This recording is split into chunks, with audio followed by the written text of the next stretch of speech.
దేవుని పరిశుద్ధ నామమున దేవాది దేవునికి వందనాలు. ప్రియమైన తల్లిదండ్రులకు నేను చెప్పే విషయం ఏంటంటే, తల్లిదండ్రులు చాలా యాక్టివ్గా ఉండాలి. పిల్లల మీద గంటలు పిల్లలు కనిపించకపోతే వాళ్ళని ఎప్పుడో ఎదగడం కాదు. అసలు పిల్లలు తల్లిదండ్రులని పర్మిషన్ లేని వాడు బయటికి పోవు. అలా ఉన్నాయి సమాజం. మనం చూస్తున్నాం. 6 నెలల బిడ్డలకు కూడా రక్షణ లేదు.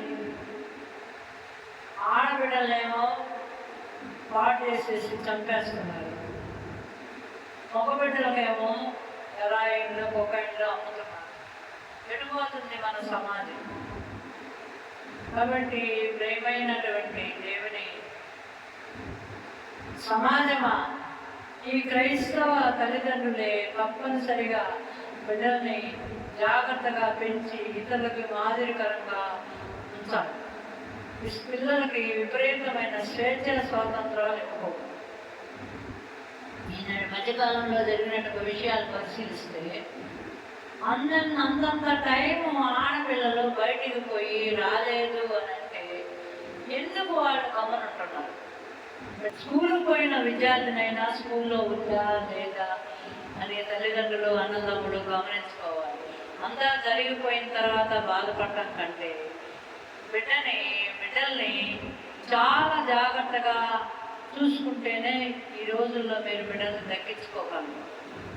తర్వాత బిడ్డలకి చిన్నప్పటి నుండి కూడా బాల్య దినంలోనే నీ సృష్టికర్తను స్మరణ తెచ్చుకోమని, బాల్య దినంలోనే వాళ్ళకి దేవుడి గురించి చెప్పాలి.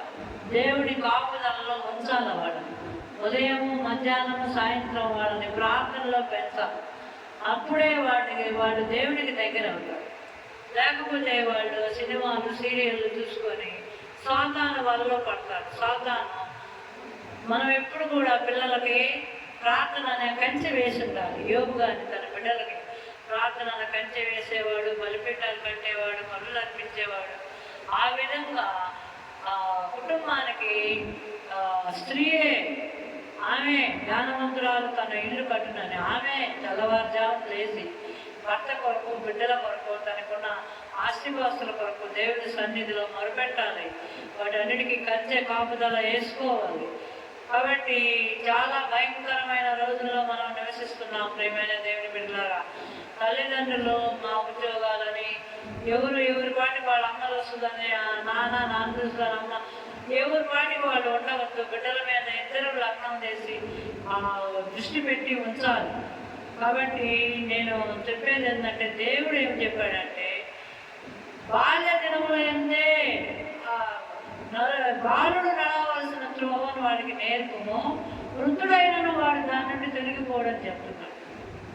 అందుకని సండే స్కూల్కి ఖచ్చితంగా పంపాలి పిల్లల్ని. బాల్య దినంలో వాడు నేర్చుకోవాల్సిన కథలు, సాహస గాథలన్నీ వినాలి. ప్రభు ఎన్నెన్ని అద్భుత ఆశ్చర్య కార్యాలు చేశారు. ఆ విధంగా దేవుడి యందు భయభక్తులు నేర్పిస్తే దేవుడు వాళ్ళ చుట్టూ కంచె వేసి కాపుదల వేసి ఆయన దూతను పెట్టి కాపాడుతూ ఉంటాడు. తర్వాత యవన దశలో ప్రవేశిస్తాడు. అప్పుడు దేవుడు ఏమంటున్నాడు? యవన కాలం ముందు నా కాడి మోయట నరునికి మేలు అంటున్నాడు. యవన కాలం యొక్క బలము దేవుడికి ఇచ్చేటట్టుగా ఉండాలి. మన బిడ్డలు, మనము మన బిడ్డల్ని దేవుడి పరిచర్యలో వాడబడేటట్టుగా పెంచాలి. చదువులు అవన్నీ, మంచి ఉద్యోగాలు అవన్నీ కూడా దేవుడు ఇస్తాడు, ఆయన కాపుదల భద్రతలో ఉంటే. కాబట్టి ప్రియమైన దేవుని బిడ్డలారా, మీ బిడ్డల్ని ఎక్కువగా కాపులా కాసుకోవాలి. మీ బిడ్డలకి చుట్టూ కంచె వేసినట్టుగా వాళ్ళకి ప్రార్థన అనే కంచె వేయాలి. లేని పక్షంలో దుష్టుడు వాళ్ళని ఏ విధంగానైనా కూడా వాళ్ళని చెడు మార్గంలోకి నడిపించడానికి అవకాశం ఉంటుంది. కాబట్టి క్రైస్తవ ఆడపిల్లలు, మగపిల్లలు సమాజానికి మాదిరికరంగా ఉండాలని దేవుడు చెప్తున్నాడు. ఆడపిల్లలకి కూడా విపరీతమైన ఫ్యాషన్స్ నేర్పించడం, ఇద్దరే పిల్లలు ఉన్నారని చెప్పి వాళ్ళకి కావాల్సినంత స్వేచ్ఛ స్వాతంత్రాలు ఇవ్వడం, విచ్చలవిడిగా డబ్బులు ఇవ్వడం, విపరీతమైన ఫ్యాషన్స్కి అలవాటు చేయడం, అవన్నీ కూడా పిల్లల్ని చాలా తప్పుడు మార్గాల్లో నడిపిస్తాయి.